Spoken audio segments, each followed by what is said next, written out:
Well, good evening, and depending on when you watch this, Happy New Year.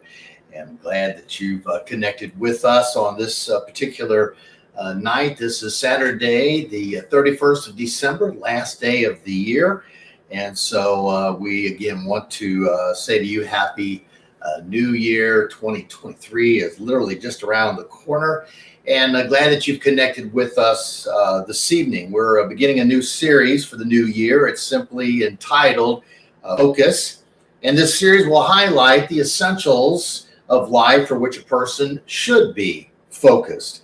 It will also emphasize those elements which can prevent one's proper focus, as well as those which promote one's positive focus. And so just as a clue to all of this, our focus should not be upon ourself. I was thinking about our daughter when she was very young and how infatuated she was with herself, and she would have a handheld mirror, and she would spend countless numbers of minutes just staring at herself in the mirror. Unfortunately, we all know people whose focus is solely upon themselves. And so as we enter into this series, just to say our focus should not be upon ourselves. You ever watch a child in a candy shop?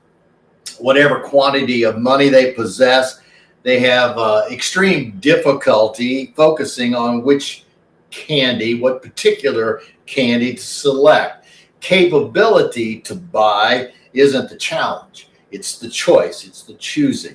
And this seems to be indicative of our society as a whole. We are a culture which lacks focus. We covet what others have, or we crave whatever we didn't have growing up. And those things become our target, our focus. People chase after their dreams, wishes, desires, and wants with unhealthy ambition and abandon, resulting, unfortunately, in unfulfilled aspirations. The contributing factor to this dilemma is either their absence of focus or an inappropriate focus.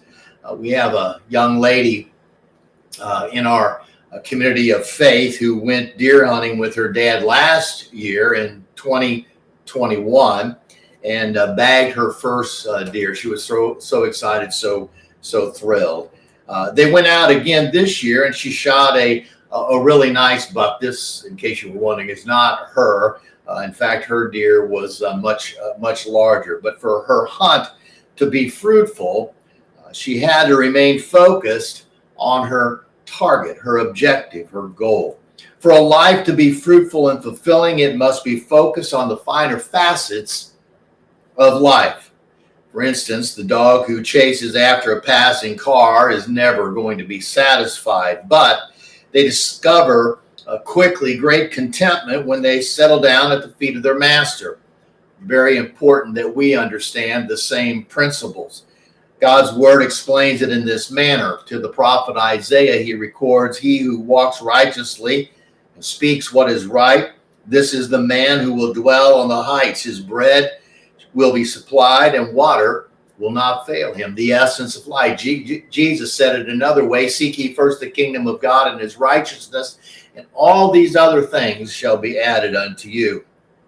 In Proverbs 4:25, somewhat of a catalyst for this series, we find these words: "Keep your eyes focused on what is right," which simply means that there are constantly things around us that are trying to divert our attention, but keep your eyes focused on what is right and look straight ahead to what is good. So the good, what is good, everything from above is good. So the things of God are there in front of us. We just have to remain focused on them. So ushering in the new year is usually accompanied with an interest or in making concise and convenient resolutions, or modifying old habits, or mapping out improved strategies to enhance the viability of personal pursuits. For any of these undertakings and changes to have a chance, a person must have focus. And as we will learn today, over and over, focus is a process. So if you have your sermon guide available, I invite you to pull that out.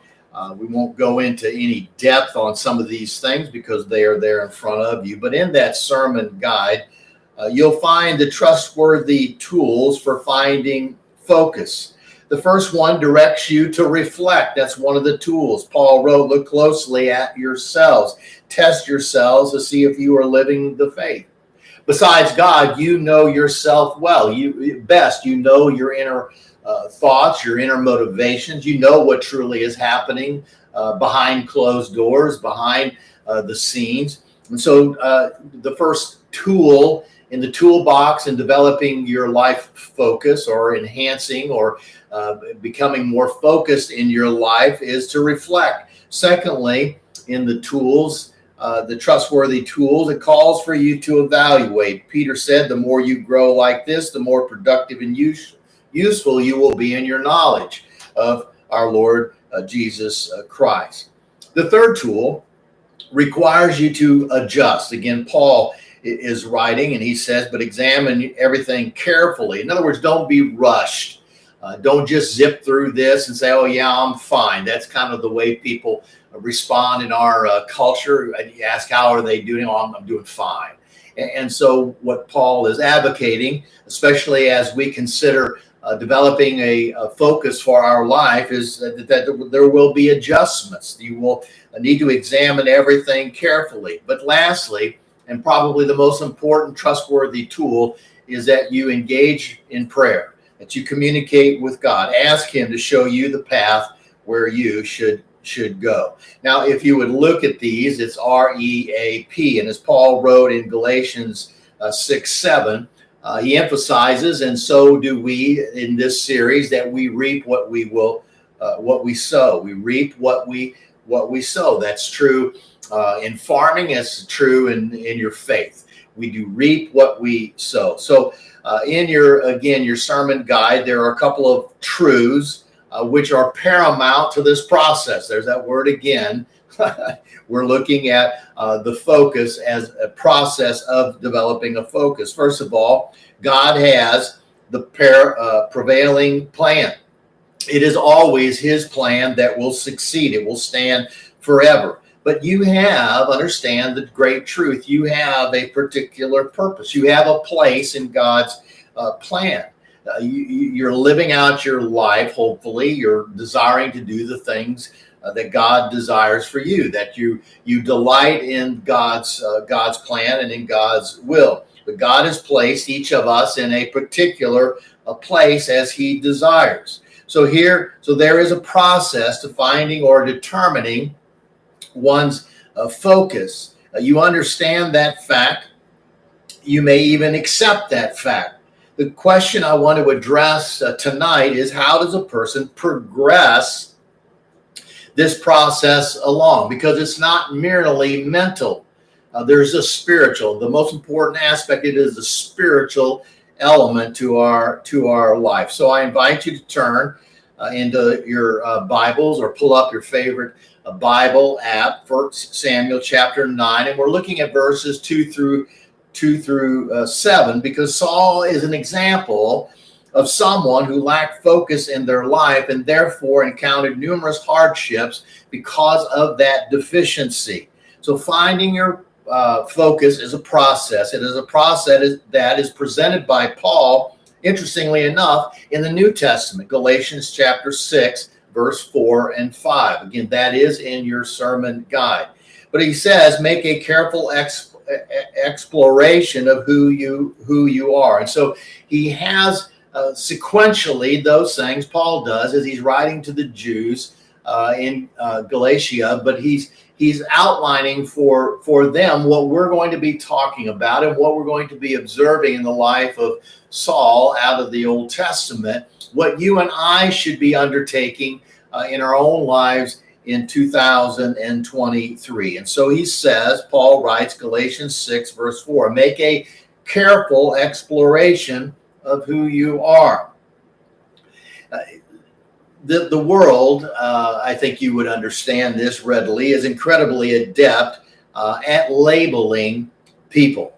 I might be going out on a limb here, but it seems like those who are most vehement about pigeonholing others are those who are most egregious in that endeavor, or in that way of tagging people. You tell someone from New York, for example, that you're from Texas, and I can say this from experience, they instantly form an opinion about you.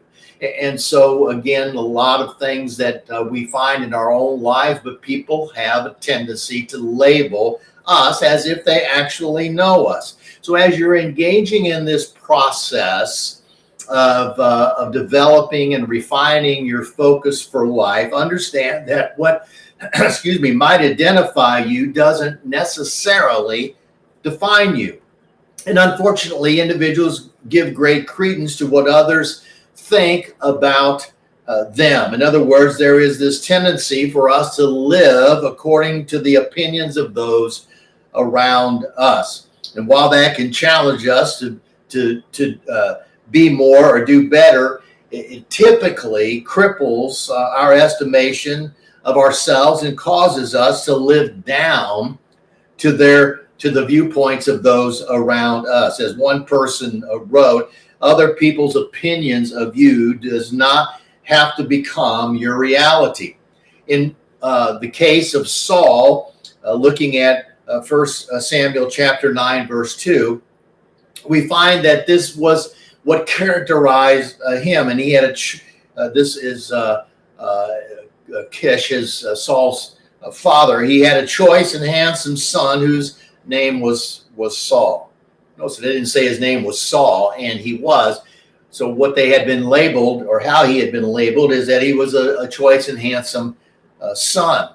There was not a more handsome person than he among the children of Israel. So appearance predominantly is what identified Saul. Well, there's that good-looking young lad. That's Saul. That's Kish's son. And from his shoulders upward, he was taller than any of the other people. Saul had been labeled. Now, what we would understand is that nationality or heritage or notoriety or prosperity, none of those really define you.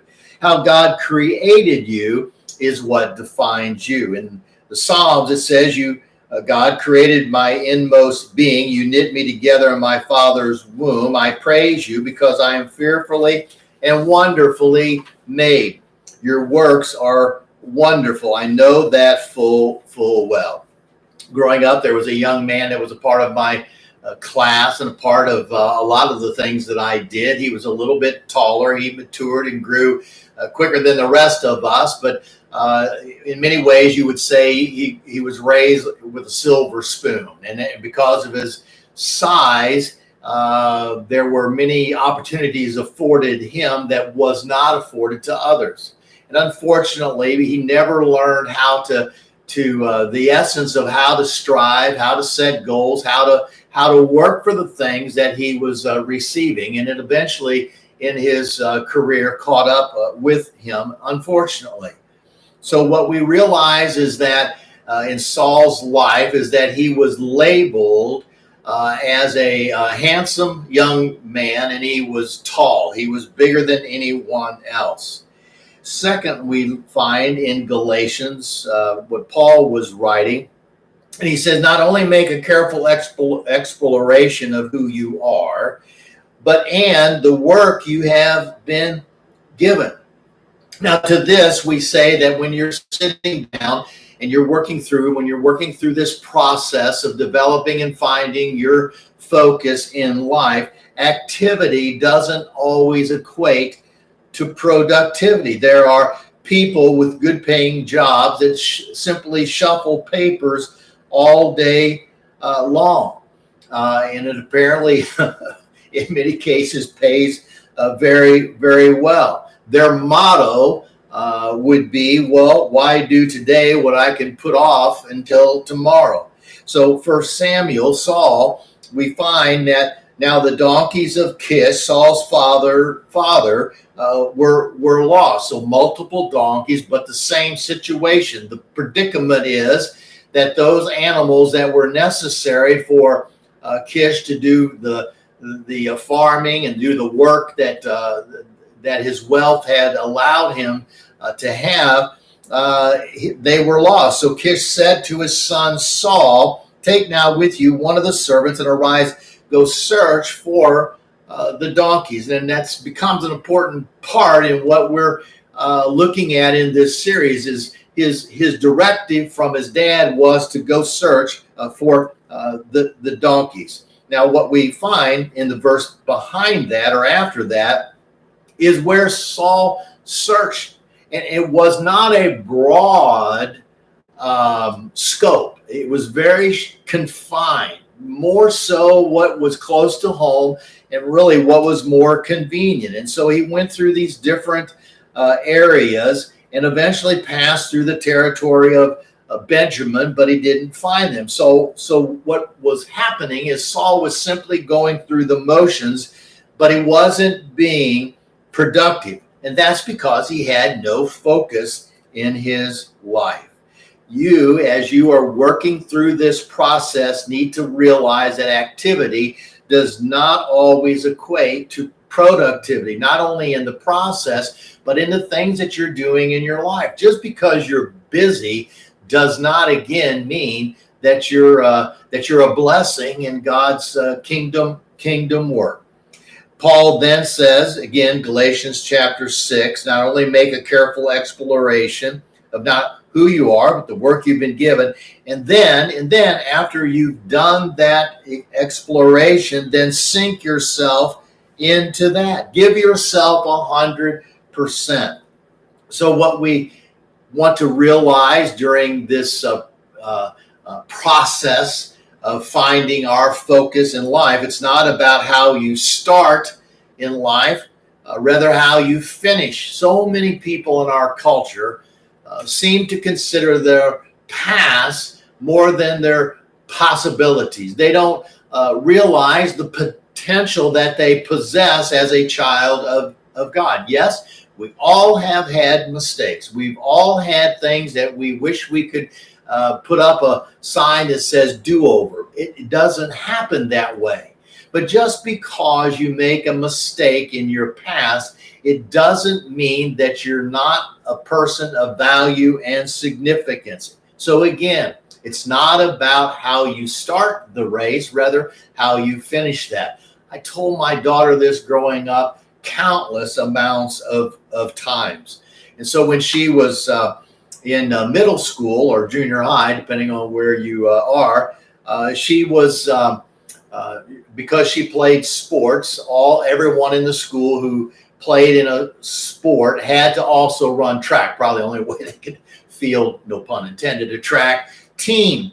And so she wasn't very enthusiastic about that. In fact, she wasn't a sprinter. She just wasn't into running any kind of distance. And so, as you could imagine, she got placed on the mile run.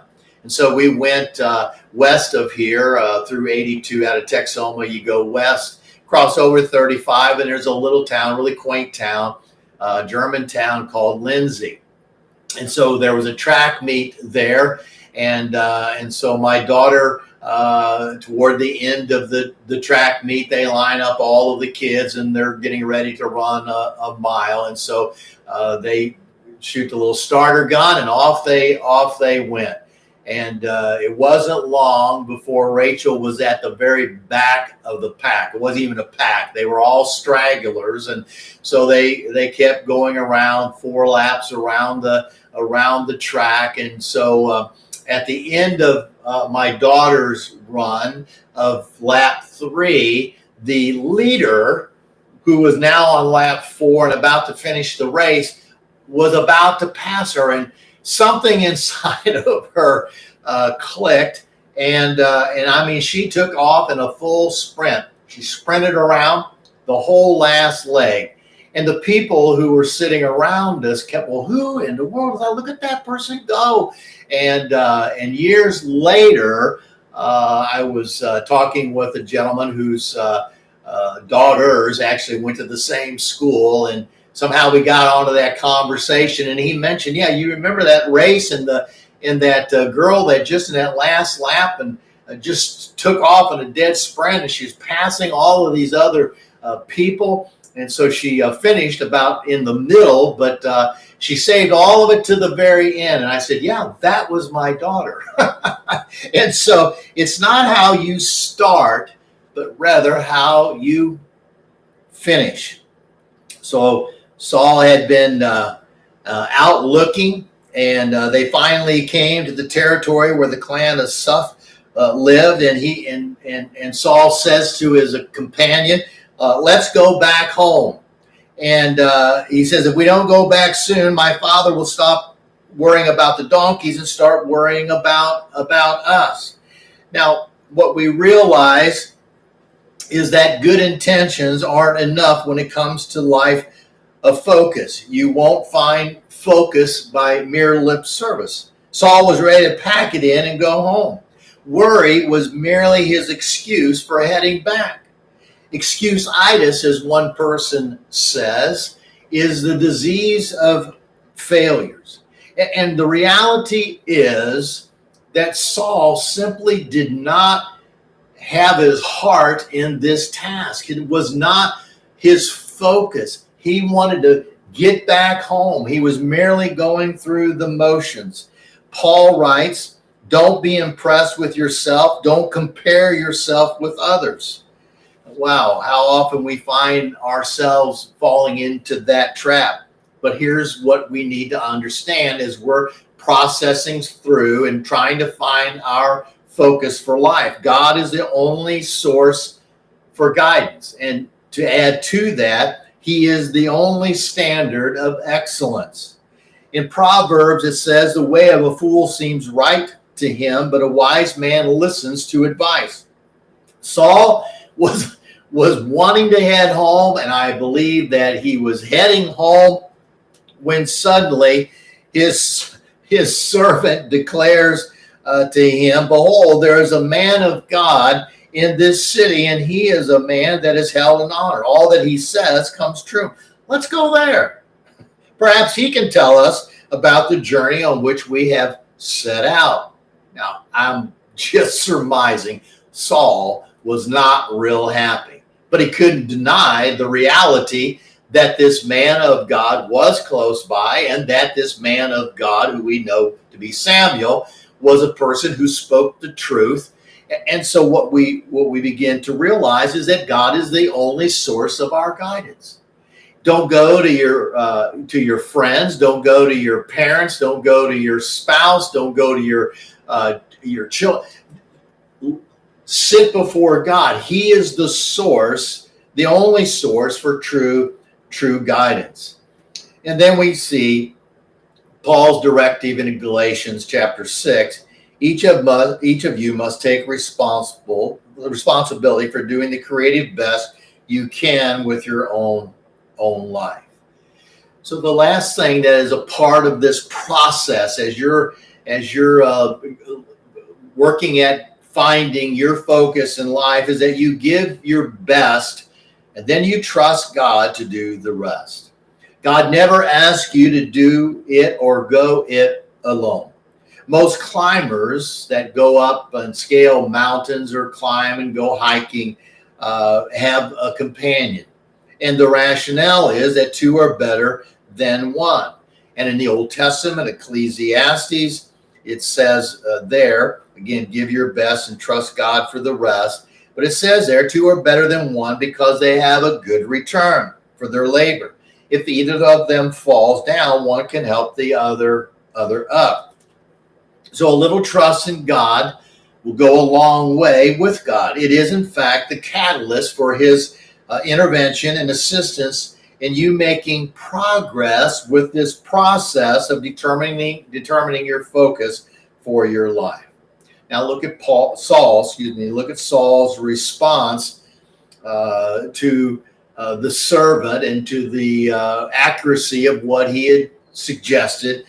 Saul says, but we don't have anything to offer him. You see, Saul was focused on getting back home. He was focused on convenience. He wasn't focused on searching or even finding the donkeys that his dad Kish had sent him to locate. And so when the servant who Saul, ironically, right, Kish had ironically sent along with Saul, said, "Hey, there's a man of God down here, and maybe he can help us." And so Saul, who has excuse-itis, begins to make up his excuses. We don't have anything to give to him. What we understand that God isn't interested in what you can pay to him. What God desires is your complete trust and total reliance on him. Like Saul, you can and should come to God empty-handed as long as you come empty-hearted. What I mean by that is you come to him humbly, honestly, and earnestly. So there is a focus. Finding your focus is a process. It isn't like you just search for it, but you search for it not by looking for what seems to fit. You search for it by sitting with God and really going through this process, progressing through it as we've described. Now, here's my challenge to you as we all start this new year. Take a pad of paper and a pen or pencil. Find a quiet place where you won't be disturbed. Leave your phone somewhere else. If you have a watch, leave it somewhere else. Take a few deep breaths, and then, as I've already said, reflect, evaluate, adjust, and pray. Now, don't rush the process, and certainly don't interrupt it. Give it time. It's like the old cooks, as I was growing up, who cooked the meal all day long. Don't interrupt. Let it simmer. Let it create its savor. Allow God to guide you and direct you and supply you with his focus for your life. And then remember this: if you have too many irons in the fire, there's a good chance you're going to put the fire out. So I'm going to undertake this process in the next week. So we're going to take a break. I will not provide a live stream next weekend, but simply to say that I invite you to join with me on this journey. Engage in this process of finding your focus for life. It may just be you're already there, and you just want to bring more clarity or reemphasize it in your life, but spend time alone with God and seek out his guidance and let him direct your mind and just pray. Show me your ways, God. Show me the path that I should walk. I'll be praying for you. Hope that you'll be praying for me as we both give ourselves to this process of finding our focus for 2023. Again, thanks for connecting with us tonight. Be praying for you until we connect again in a couple of weeks. I guess that would be the 15th, 14th. Until we connect with them, may God's love and grace sustain you in your journey of faith.